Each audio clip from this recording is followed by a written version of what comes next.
Horas, saya dari Lunggu 1 HKBP Rianiate ingin bercerita tentang perjalanan Nomensen ke Tanah Batak.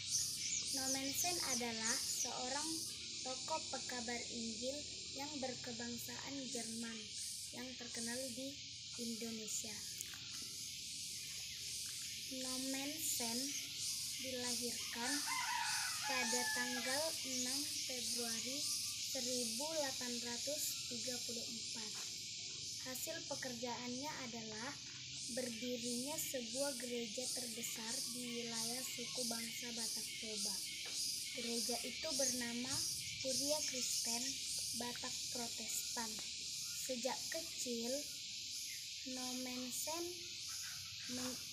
sudah hidup dalam kemiskinan dan penderitaan.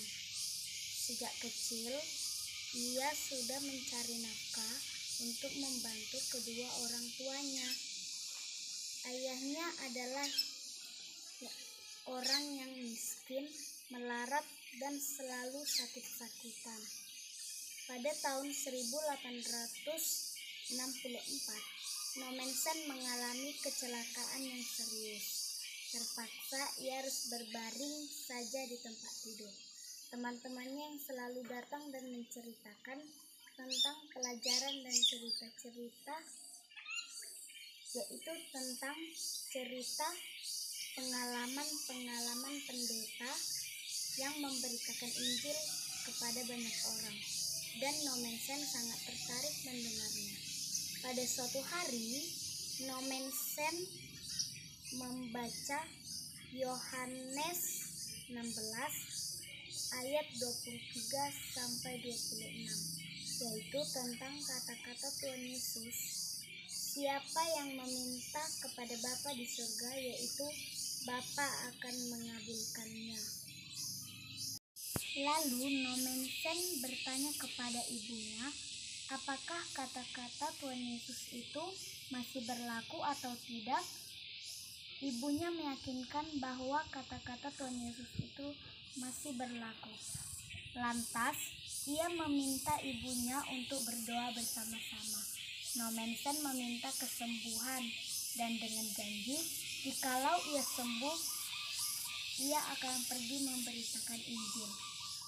Dan memang doanya dikabulkan karena beberapa minggu kemudian kakinya sembuh dan ia mulai pergi memberitakan Injil. Setelah beberapa tahun lamanya, ia mulai belajar menjadi calon pekabar Injil. Pada tahun 1861, ia ditahbiskan menjadi pendeta.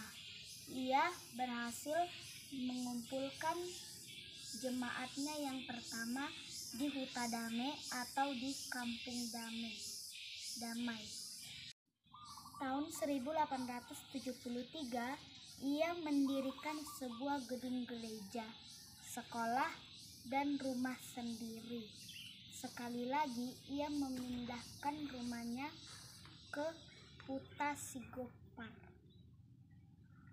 Pada tahun 1881, ia tinggal di sini sampai dengan meninggalnya.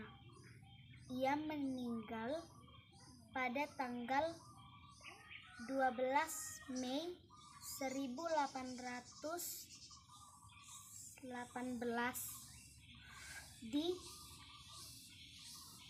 Kampung Sigopar. Ia dikuburkan di Sigupar di tengah-tengah suku bangsa Batak Toba setelah ia bekerja di kalangan suku bangsa Batak Toba selama 57 tahun lamanya.